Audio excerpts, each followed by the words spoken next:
ಭಾರೀ ಮಳೆಗೆ ರಸ್ತೆ ಪಕ್ಕದ ಮನೆಯ ಮೇಲೆ ಗುಡ್ಡ ಕುಸಿತ ಆಗಿದೆ. ಉತ್ತರ ಕನ್ನಡದ ಕಾರವಾರ ತಾಲೂಕಿನ ಮಂದ್ರಾಳ್ಳಿ ಗ್ರಾಮದ ರಸ್ತೆಯಲ್ಲಾಗಿರುವಂತಹ ಘಟನೆ ಇದು. ಮನೆಯ ಹಾಲ್ನಲ್ಲಿ ಏಕಾಏಕಿ ಮಣ್ಣು ತುಂಬಿಬಿಟ್ಟಿದೆ. ಮಣ್ಣು ಹಾಗೆ ಬಂಡೆಗಳಿಂದ ಮನೆಯ ಹಾಲ್ ತುಂಬಿ ಹೋಗಿದೆ. ಹಿಂಬಾಗಿಲಿನಿಂದ ಮನೆಯಿಂದ ಹೊರಬಂದು ರಕ್ಷಣೆ ಮಾಡಿಕೊಂಡಿದ್ದಾರೆ ಕುಟುಂಬಸ್ಥರು.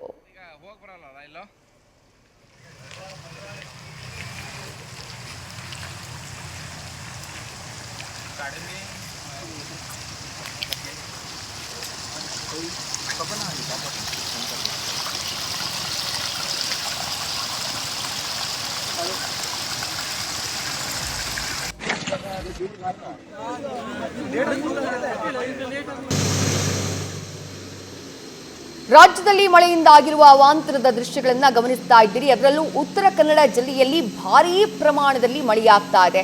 ಮಳೆಯ ಪರಿಣಾಮ ಹಲವು ಭಾಗದಲ್ಲಿ ಗುಡ್ಡ ಕುಸಿತ ಆಗಿದೆ. ಅಂಕೋಲಾ ಬಳಿ ಗುಡ್ಡ ಕುಸಿತ ಆಗಿ ರಸ್ತೆ ಸಂಚಾರಕ್ಕೆ ತೊಂದರೆಯಾಗಿದೆ.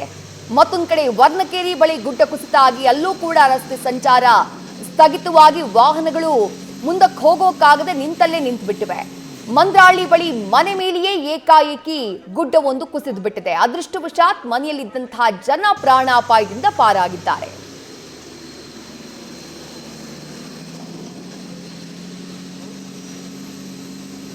ಮಂದ್ರಾಳ್ಳಿ ಬಳಿಯಿಂದಾನೇ ನಮ್ಮ ಪ್ರತಿನಿಧಿ ಸಂದೀಪ್ ನಮ್ಮ ಜೊತೆ ಲೈವ್ ನಲ್ಲಿ ಜಾಯಿನ್ ಆಗಿದ್ದಾರೆ. ಸಂದೀಪ್, ಉತ್ತರ ಕನ್ನಡ ಜಿಲ್ಲೆಯಾದ್ಯಂತ ಭಾರೀ ಪ್ರಮಾಣದಲ್ಲಿ ಮಳೆಯಾಗ್ತಾ ಇರೋದು, ಹಲವು ಅವಾಂತರಗಳಾಗಿದ್ದಾವೆ.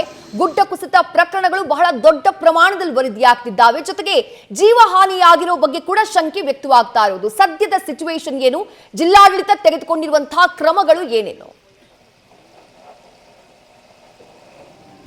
ಹೌದು ವಿದ್ಯಾಶ್ರೀ, ಏನು ಉತ್ತರ ಕನ್ನಡ ಜಿಲ್ಲಾದ್ಯಂತ ಏನು ಸಾಕಷ್ಟು ಮಳೆ ಆಗ್ತಿರತಕ್ಕಂಥದ್ದು. ಕಳೆದ 3 ದಿನಗಳಿಂದ ರೆಡ್ ಅಲರ್ಟ್ ಅನ್ನು ಘೋಷಣೆ ಮಾಡಿದ್ದಾರೆ. ಮತ್ತು ಇನ್ನೂ 2 ದಿನಗಳ ಕಾಲ ರೆಡ್ ಅಲರ್ಟ್ ಅನ್ನು ಘೋಷಣೆ ಮಾಡಿದ್ದಾರೆ. ಏನು 3 ದಿನಗಳಿಂದ ನಿರಂತರವಾಗಿ ಮಳೆ ಆಗ್ತಿದೆ. ಮಳೆಯಿಂದ ನೆರೆ ಪರಿಸ್ಥಿತಿ ಇಷ್ಟು ದಿನ ನಿರ್ಮಾಣ ಆಗ್ತಿತ್ತು. ಇದೀಗ ಗುಡ್ಡ ಕುಸಿತದಿಂದ ಸಾಕಷ್ಟು ಅನಾಹುತ ಆಗ್ತಿರತಕ್ಕಂಥದ್ದು. ನಾವಿವತ್ತು ಕಾರವಾರ ತಾಲೂಕಿನ ಏನು ಮಂದ್ರಾಳಿ ಅಂತ ಈ ಪ್ರದೇಶದಲ್ಲಿ ನಾವಿದ್ದೇವೆ. ನಾವು ಗಮನಿಸ್ಬೋದು ಯಾವ ರೀತಿ ಗುಡ್ಡ ಕುಸಿತ ಆಗಿರತಕ್ಕಂಥ. ಇದು ಕೈಗಾ ರಸ್ತೆ, ಕಾರವಾರ ಮತ್ತು ಕೈಗಾ ನಡುವಿನಂತಹ ಒಂದು ಹೆದ್ದಾರಿ. ಈ ಭಾಗದಲ್ಲಿ ಏನು ಮಣ್ಣು ಕುಸಿತ ಆಗಿದೆ. ಪಕ್ಕದಲ್ಲೇ ಮನೆ ಇತ್ತು, ಅಂದರೆ ಮನೆಯ ಮೇಲೆ ಈಗ ಕುಸಿದಿರತಕ್ಕಂಥದ್ದು. ಆದರೆ ಅನಾಹುತ ಯಾವುದೇ ರೀತಿಯ ಆಗಿಲ್ಲ. ಯಾಕಂದರೆ ಮನೆಯಲ್ಲಿದ್ದಂಥವರು ಮಣ್ಣು ಬೀಳುವಂತಹ ಶಬ್ದ ಕೇಳಿ ಸ್ಥಳದಿಂದ ಹೊರಗೋಗಿದ್ದಾರೆ. ಹಿನ್ನೆಲೆಯಲ್ಲಿ ಇಲ್ಲಿ ಪ್ರಾಣಹಾನಿ ಸಂಭವಿಸಿಲ್ಲ. ಸದ್ಯಕ್ಕೆ JCB ಮೂಲಕ ಇದು ಮಣ್ಣನ್ನು ತೆರವು ಮಾಡ್ತಾ ಇದ್ದಾರೆ.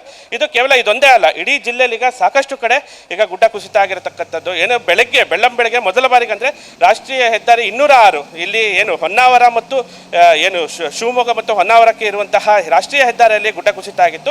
ಈ ಪ್ರದೇಶದಲ್ಲಿ ಈಗ ಮಣ್ಣನ್ನು ತೆರವು ಮಾಡಿದರೆ ಸಾಕಷ್ಟು ಸಂಖ್ಯೆಯಲ್ಲಿ ವಾಹನಗಳಿತ್ತು. ಈಗ ಏಕಮುಖ ಸಂಚಾರಕ್ಕೆ ಅನುವು ಮಾಡಿಕೊಟ್ಟಿದ್ರು. ಇದಾದ ನಂತರ ಏನು ಇಲ್ಲಿ ಮಂದ್ರಾಳಿ ಬಳಿ ಈಗ ಕುಸಿತ ಆಗಿರತಕ್ಕಂಥದ್ದು. ಇದನ್ನು ಸಹ ನಾವು ಗಮನಿಸಬಹುದು ಯಾವ ರೀತಿ ಆಗಿದೆ. ಇದರಲ್ಲಿ ಇನ್ನೂ ಸಹ ಸಂಚಾರಕ್ಕೆ ಅನುವು ಮಾಡಿಕೊಡೋಕ್ಕಾಗ್ತಿಲ್ಲ. ಯಾಕಂದರೆ ಭಾರಿ ಪ್ರಮಾಣದಲ್ಲಿ ಇಲ್ಲಿ ಮಣ್ಣು ಬಿದ್ದಿರತಕ್ಕಂಥದ್ದು. ಇದ್ರ ಜೊತೆಗೆ ಈಗ ಶಿರೂರು ಅಂತ ಏನು ಅಂಕೋಲಾ ತಾಲೂಕಿನ ಶಿರೂರು ಅಂತ ಇಲ್ಲಿ ಅಪಾರ ಪ್ರಮಾಣದ ಮಣ್ಣು ಏನು ರಾಷ್ಟ್ರೀಯ ಹೆದ್ದಾರಿ 66ರ ಮೇಲೆ ಬಿದ್ದಿರತಕ್ಕಂಥದ್ದು. ಇಲ್ಲಿ ಸುಮಾರು 8ಕ್ಕೂ ಅಧಿಕ ಜನ ಮಣ್ಣಿನಾಡಿಗೆ ಸಿಲುಕಿದ್ದಾರೆ. ಒಂದು ಮೂಲಗಳ ಪ್ರಕಾರ ಇವರೆಲ್ಲ ಮೃತಪಟ್ಟಿದ್ದಾರೆ ಅನ್ನೋ ಒಂದು ಮಾಹಿತಿ ಸಹ ಲಭ್ಯ ಆಗ್ತಾ ಇದೆ. ಜೊತೆಗೆ ಏನು ಗ್ಯಾಸ್ ಟ್ಯಾಂಕರ್ ಅಂದರೆ ಮಂಗಳೂರಿನಿಂದ ಹುಬ್ಬಳ್ಳಿ ಮಾರ್ಗಕ್ಕೆ ತೆರಳುವಂತಹ ಗ್ಯಾಸ್ ಟ್ಯಾಂಕರ್ ಅಲ್ಲಿತ್ತು. ಆ ಒಂದು ಟ್ಯಾಂಕರ್ ಸಹ ನೀರಿನಲ್ಲಿ ಕೊಚ್ಚೋಗಿದೆ ಅಂತ ಹೇಳಿ ಒಂದು ವ್ಯಕ್ತ ಆಗಿದೆ. ಏನು ಇದು ಉತ್ತರ ಕನ್ನಡ ಜಿಲ್ಲೆಯಲ್ಲಿ ಈ ಹಿಂದೆ ಸಹ ಒಂದು ಮುನ್ಸೂಚನೆಯನ್ನು ನೀಡಿದರು. ಏನು ಪರಿಣಿತರ ತಂಡ ಇಲ್ಲಿ ಜಿಲ್ಲೆಗೆ ಬಂದು, ಯಾಕಂದರೆ ಈ ಹಿಂದೆ ಏನು ಯಲ್ಲಾಪುರದ ಕಳಚೆ ಮತ್ತು ಈ ಭಟ್ಕಳ ಭಾಗ ಆಗಿರ್ಬೋದು ಅಥವಾ ಅಂಕೋಲಾ ಭಾಗ ಆಗಿರ್ಬೋದು, ಇಲ್ಲೆಲ್ಲ ಗುಡ್ಡ ಕುಸಿತ ಆಗಿತ್ತು.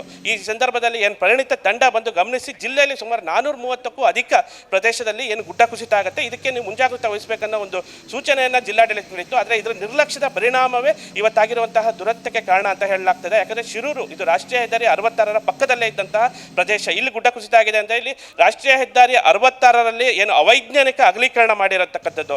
ಏನು IRB ಅನ್ನೋ ಒಂದು ಏನು ಕಂಪನಿ ಈ ರಸ್ತೆ ಹೆದ್ದಾರಿಯನ್ನು ಅಗಲೀಕರಣ ಮಾಡಿದೆ. ಅವೈಜ್ಞಾನಿಕ ಕಾಮಗಾರಿ ಏನು ಮಾಡಿರತಕ್ಕಂಥ ಈ ಗುಡ್ಡದ ಏನು ರಸ್ತೆಯ ಬದಿಯಲ್ಲಿದ್ದಂತಹ ಗುಡ್ಡವನ್ನು ಅಗದಿ ಹಾಗೆ ಬಿಟ್ಟಿದ್ರು. ಆ ಮಣ್ಣೆ ಸಹ ಈಗ ಅಂಗಡಿಗಳ ಮೇಲೆ ಬಿದ್ದಿದೆ, ನಿಂತಹ ಲಾರಿ ಚಾಲಕರ ಮೇಲೆ ಬಿದ್ದಿದೆ. ಇವರು ಸಿಲುಕಿರುವಂತಕ್ಕಂಥದ್ದು. ಈಗ ಉತ್ತರ ಕನ್ನಡದಲ್ಲಿ ಮಳೆ ಇನ್ನೂ ಮುಂದುವರೆದಿದೆ. ಇದು ಇನ್ನೂ ಹೆಚ್ಚಿನ ಇದೇ ರೀತಿ ಏನಾದರೂ ಮಳೆ ಏನಾದರೂ ಹೆಚ್ಚಾದರೆ ಸಾಕಷ್ಟು ಅನಾಹುತ ಸೃಷ್ಟಿಯಾಗುತ್ತೆ. ವಿದ್ಯಾಶ್ರೀ, ನ್ಯೂಸ್ ಫಸ್ಟ್ ನಿರ್ಭೀತಿಯಿಂದ ನಿಮ್ಮ ಪರವಾಗಿ.